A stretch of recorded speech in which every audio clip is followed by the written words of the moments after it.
Hi students, today we are going to learn about resultant force. First, let us revise what force really is. Force is an interaction that can cause an acceleration of a body. Thus, force is measured by the acceleration it produces. We can simply say that the object will experience a lift or a push or a pull. Force is represented by drawing an arrow from the object outward in the direction that the force is acting on. For example, force to the right and upward is considered to be in positive value, while force to the left and downward is considered to be in negative value. Sometimes force will have to interact with each other, especially when it happens to be in the same point of action. Let's say there are a few forces acting upon the same object. Resultant force is the force resulting from the combination of all the forces.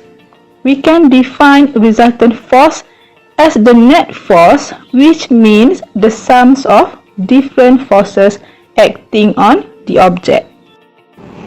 How do we calculate the resultant force then? It's easy, just add them simply by using vector concept. For force acting in the same direction or opposite direction along the same plane, also called the line of action, the resultant force is the arithmetic difference between the forces.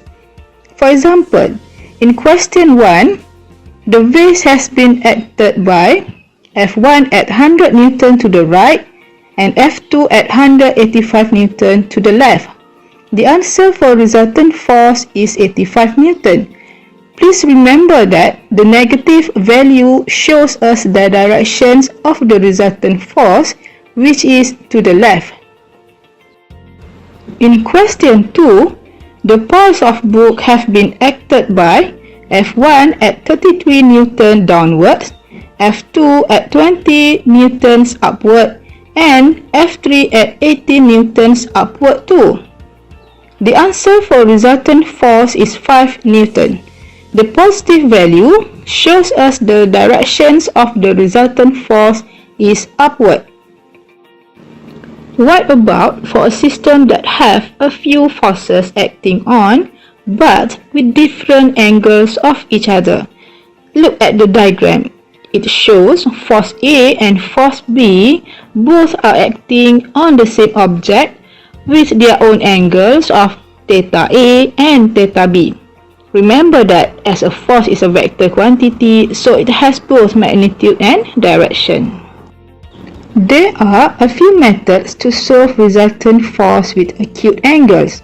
We can use skate drawing method, which use vector calculations as well, or we can also use resolution of forces method. The resolution of force method is suitable for any problems that have more than two forces acting in a different direction. In order to do that, we can use free body diagram to show all the forces involved. To do this, we have to treat the object as a tiny dot at the origin of a two-dimensional Cartesian plane. Steps to solve by using resolutions method are: Step 1. Find all the resolutions for all the forces involved. Step 2. Find the total value of the horizontal components, which is the total of Fx, and the total value of vertical components, which is the total of Fy. Step 3. Sketch the total of Fx and total of Fy. Step 4. Use Pythagoras theorem formula to solve the resultant force, which is Fr is the square root of the total of Fx squared plus total of Fy squared. The angle direction, which is theta r, is the arctangent of total of Fy over total of Fx. For example, in the diagram shown us four forces acting on an object. Force A of 30 Newton on the x-axis, force B of 10 Newton acting on an angle of 30 degree to the x-axis, force C of 15 Newton with 30 degree to the x-axis and force D of 20 Newton on the y-axis. By using resolution method, it is advised to write them down in a table. The resolutions for force A at x-axis is 30 Newton and for y-axis is 0 due to its positions on the positive of x-axis. Force B is with an angle of 30 degree to negative x-axis. The 30 degree is the reference angle, so we have to use the real angle, which is 150 degree. Resolutions for BX is 10 cosine 150 degree and for BY is 10 sine 150 degree. Force C is with an angle of 30 degree to the negative x-axis.